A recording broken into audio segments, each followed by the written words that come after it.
In Johannes hoofstuk 15 maak Jesus self baie belangrike, betekenisvolle uitspraak. Hy sê, julle is my vriende, as julle doen wat ek julle beveel. Die klem lê op die doen van Jesus se opdragte. Nou weet ons ook, dat die Johannes Evangelie ons baie klem lê op geloof in Jesus. Dink maar nou net aan die oorbekende Johannes 3 vers 16 wat sê, want so lief het God die wêreld gehad, sodat hy sy eniggebore seun, sy unieke seun gestuur het, sodat elkeen wat in hom glo, nie verlore sal gaan nie, maar die ewige lewe kan hê. Is hier nou 'n teenstrydigheid? Gaan dit nou oor doen teenoor glo, of glo teenoor doen? Nee, ware geloof en gehoorsaamheid aan Jesus as Here se bevele gaan saam. Dis nie of die een of die ander nie. Dis twee kante van dieselfde muntstuk. En daarom is dit so belangrik dat ons sal erns maak met Jesus se bevele, sy opdragte. En weet jy, dis juis in Jesus se bergrede, daardie groot preek wat ons kry van Matteus 5 tot 7, waar ons 'n kragtige samevatting van al sy bevele, sy opdragte, sy lering kry. Nou, hier aan die einde van die bergrede, net voordat hy afsluit, kry ons 'n metafoor oor 'n fondasie. Dis deel van die afsluiting. Kom ons lees net eers Matteus 7 vanaf vers 21. Nie elkeen wat vir my sê, Here, Here, sal ingaan in die koninkryk van die hemele nie, maar net diegene wat die wil doen van my Vader in die hemele. Baie sal op daardie dag vir my sê, Here, Here, het ons nie in U naam geprofeteer en in U naam demone uitgedryf en in U naam baie kragtige dade verrig nie? Dan sal ek openlik vir hulle sê, ek het julle nooit geken nie. Gaan weg van my, julle wat wetteloosheid bedryf, werkers van ongeregtigheid. En dan kry ons hierdie metafoor as deel van die afsluiting. Daarom sal elkeen wat na my woorde luister en daarvolgens handel, soos 'n verstandige man wees wat sy huis op rots gebou het. Toe die reën begin val en die stormwaters kom en die winde waai en daardie huis tref, het dit nie ineengestort nie, omdat dit stewig op rots gevestig was. Maar elkeen wat hierdie woorde van my hoor en dit nie uitvoer nie, sal soos 'n onverstandige man wees wat sy huis op sand gebou het. Toe die reën begin val en die stormwaters kom en die winde waai en daardie huis tref, het dit ineengestort en die ineenstorting was geweldig. Jy sien, dis die beeld wat Jesus hier gebruik van 'n fondasie. Die fondasie van 'n huis is lewensbelangrike, onveilige fondasie kan lei tot 'n ramp, tot 'n huis wat kraak en heeltemal in mekaar val as daar 'n groot storm kom. En so is baie mense se Christelike geloof op 'n vals fondasie gebou. Hulle dink of hulle hoop, hulle is kinders van God. Hulle dink alles is reg en dan as dit te laat is, tydens die storm van die oordeelsdag, sal hulle uitvind alles was nie reg nie. Hulle geloof sal ontbloot word as 'n skyngeloof of 'n vals geloof. Nou, die bergrede is ontsettend belangrik, want in hierdie preek van Jesus gaan dit mos nou juis oor ingang in die koninkryk van God, of ons kan sê toegang tot die koninkryk van God. Dit gaan oor die vraag, wie sal eendag kan deel in die ewige heerlikheid van die koninkryk van die hemele. En sommer so reg aan die begin kan mens reeds sien dat dit die sentrale tema is. Dink nou maar aan die eerste saligspreking in Matteus 5 vers 3 waar Jesus sê, salig of gelukkig is die wat arm van gees is, geestelik arm is, want aan hulle behoort die koninkryk van die hemele. En daarom, geliefde, as ek en jy erns wil maak om in die koninkryk van God in te gaan, moet ons ook baie erns maak met Jesus se lering in die bergrede. En jy weet, dis juist die groot tragedie wat Jesus hier uitlig, dat baie wat sal dink, hulle kan ingaan, uitgesluit sal word. En in hierdie gedeelte ontbloot Jesus verskeie valse fondasies van sekerheid, en ek noem dit net kortliks. Sommige mense dink hulle is Christene, want hulle was mos deel van die kerk, en hulle was gewoond om saam in die kerk vir Jesus te sê, Here, Here, dit te bid of dit te sing. Party mense dink hulle is Christene, want hulle het lank gelede 'n keuse gemaak vir Jesus, sogenaamd dalk hulle hart vir Jesus gegee, maar dit het nooit tot 'n nuwe lewe gelei nie. Hulle is nog steeds mense wat wetteloosheid bedryf. Dan is daar ander mense wat dink hulle is Christene, want hulle voel so seker. Hulle voel absoluut seker oor hulle Christenskap. Maar wat sê Jesus hier? Daar gaan groot verbasing wees as hulle toegang geweier word op die laaste dag. Aansluitend hierby gaan daar mense wees wat dink hulle is Christene, want hulle het een of ander groot wonderwerk of tipe van 'n gebedsverhoring of die goedheid van die Here beleef. Dalk self betrokke gewees by een of ander wonderwerk soos dit hier gestel word. Nou, dit is wonderlik as die Here jou gebede verhoor, of as die Here jou in 'n krisis gehelp het, in 'n ongeluk beskerm het, of genees het. Maar dit beteken nog nie noodwendig dat jy 'n kind van God is nie. Dink nou maar aan daardie bekende voorbeeld van koning Saul. God het hom gehelp om die donkies van sy pa te kry. Maar uiteindelik sterf hy as 'n godverlate verworpene.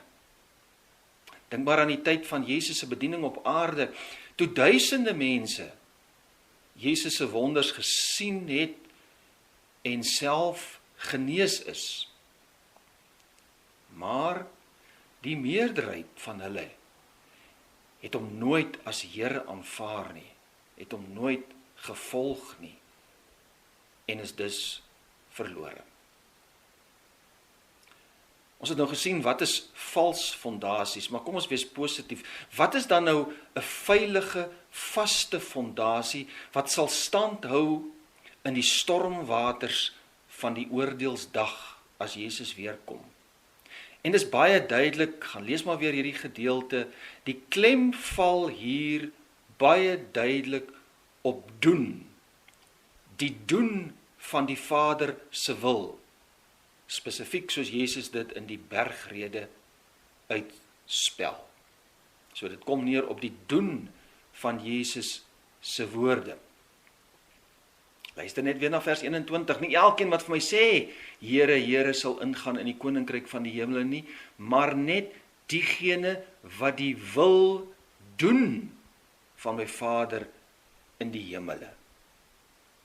Vers 24, daarom sal elkeen wat na my woorde luister en daarvolgens handel, met ander woorde dit doen, uitvoer, soos 'n verstandige man wees wat sy huis op die rots gebou het.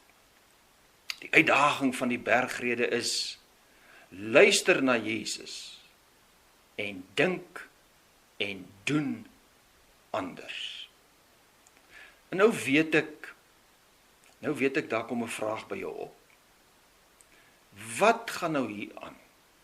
Word ons dan nou skielik deur dade gered, deur ons eie pogings? Dit kan tog nie wees nie. Wat dan van die Bybelse lering dat ons deur die geloof in Jesus gered word? Hoe werk dit nou? Kom ek probeer als mooi saamvat. Die hele bergrede fokus op Jesus self. Ja, Jesus word geteken as die nuwe Moses, die finale profeet, die unieke middelaar tussen God en sy volk. En daarom laat daar geen twyfel wees nie, geloof in Jesus, vertroue op Jesus, is die kern van die hele bergrede boodskap. Ja, redding word alleenlik verkry deur 'n persoonlike geloof in Jesus, 'n persoonlike vertroue op hom. Maar baie belangrik, ons moet die hele bergrede in balans verstaan. Dis baie duidelik dat reddende geloof nie bloot 'n intellektuele instemming of 'n stukkie teoretiese breingimnastiek is nie. Reddende geloof is nie net 'n kopding of 'n Sondagskool lering nie. Reddende geloof is iets omvattend en dit neem Jesus en dus ook al sy opdragte ernstig op. Wat beteken dit?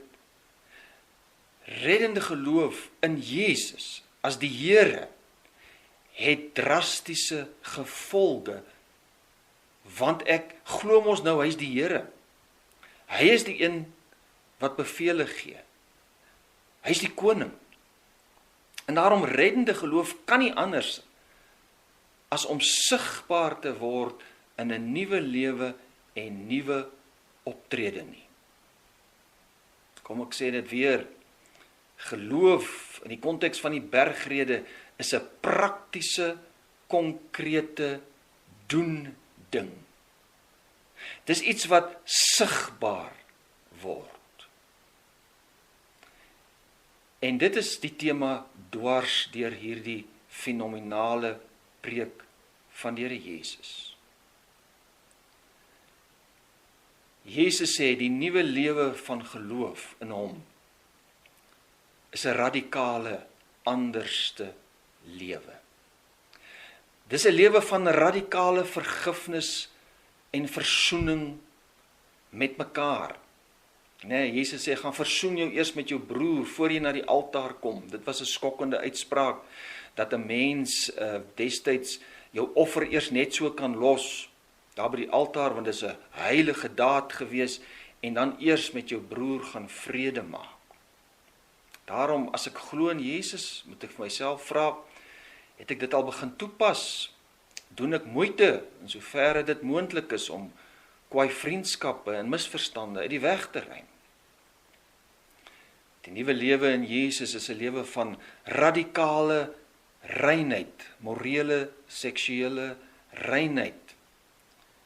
Jesus sê, om net die verkeerde bedoeling al in my hart te hê, om met verkeerde bedoelings na 'n ander vrou te kyk, met ander woorde, die eerste stap in die verkeerde rigting te neem, dit is al gelykstaande aan egbreek. As ek in Jesus glo, sal ek hierdie radikale reinheid begin toepas, al is dit nie maklik nie. Ek sal sekere plekke, sekere flieks en YouTube video's wat aanleiding gee tot hierdie dinge is. Ek sal dit vermy. Ja, ek wil vir jou vra, maak jy erns hiermee in jou optrede en in jou kleredrag om ander nie te laat struikel nie. Die nuwe lewe van geloof in Jesus is 'n lewe van radikale liefde. Jesus sê, ons moet selfs ons vyande lief hê. Het jy dit al begin doen? Begin ontslaa raak van al jou wraakgedagtes.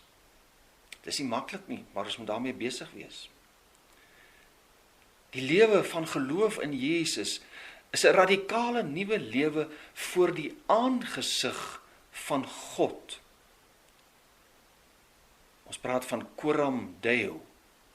Dit beteken, ek hou bo alles met God rekening. Ek vra nie in die eerste plek, wat sal mense dink, of gaan iemand anders my nou sien as ek hierdie ding of daai ding doen nie.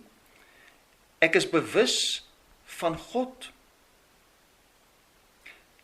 Positief ook, as ek goeie dade doen, as ek bid, as ek vas, dan is my motief nie om deur mense gesien te word of 'n klop op die skouer te kry nie, maar om my beloning van God te verwag. Gaan lees maar wat sê die bergrede hieroor. Die nuwe lewe van geloof in Jesus behels 'n radikale nuwe siening oor geld en alle materiële dinge. Dit gaan daaroor dat ek Jesus se woorde wat sê, moenie vir julle skatte hier op aarde bymekaar maak nie, maar maak vir julle skatte in die hemel bymekaar, dat ek dit ernstig sal opneem en dat ek nie meer gedryf sal word deur die bymekaar maak van aardse eiendom en bates nie, maar dat ek 'n ewige koninkryksvisie sal hê. Geloof in Jesus lei tot 'n radikale vertroue in God as my Vader wat my versorg. Geloof in Jesus sal daarom sigbaar word daarin dat ek daagliks sal kies teen bekommernisse wat my tyd en my kragte opvreet en dat ek my in die eerste plek sal beywer vir God se koninkryk en sy wil. Ek wil by jou pleit gaan lees al hierdie gedeeltes en dit sal vir jou verstommend wees. Hoe anders maak ware geloof in Jesus 'n mens? So om op te som, hoe bou ek op 'n veilige fondasie? Ja, glo in die Here Jesus, glo in die Here Jesus, in hom as die Here, as die koning, en daarom as ek hom as koning erken, begin dan sy woorde toepas in die praktiese situasies van jou lewe. Dan weet jy, jou huis is op die rots gebou. Dit is nie maklik nie. En ja, ons struikel. Maar dit is 'n opwindende pad. Ja, ons maak foute. Maar ons maak ook weer reg. Ons val, maar ons staan ook weer op.